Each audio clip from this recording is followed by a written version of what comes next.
Hello friends, good morning. কেমন আছো তোমরা সবাই? তো সকাল সকাল বানিয়ে নিচ্ছি সিম্পল একটা আলুর তরকারি আর সাথে লুচি। আর বাবু চলে এসছে হঠাৎ করে কাজের থেকে, তো অর্ধেক লুচি বানানোর পরে বাবুকে দিয়ে দিয়েছি চা। আর এখন আমি নিয়ে নিয়েছি লুচি তরকারি আর সাথে পেঁয়াজ।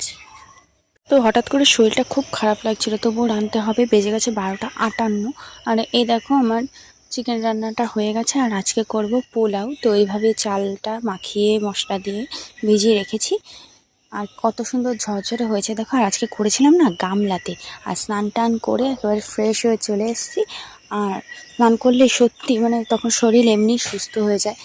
আর এই দেখো এখন খাবার জন্য রেডি করে নিয়েছে। আর এখন সন্ধ্যা হয়ে গেছে। বাবুর দোকানে নতুন নতুন অনেক মাল ঢুকেছে, তো কী খাবো ভাবছিলাম। তো এই প্রজাপতি বিস্কুটটা পছন্দ হয়েছে, তো আমি এখান থেকে নিয়ে খাচ্ছি। আমার দেখা দেখি আমার ছেলেও দেখো আমি যেটা করবো সেটা করবে। তারপরে আমি বললাম বাবু আমি এগুলো খাবো, তো সাথে সাথে বাবু বললো নেই তো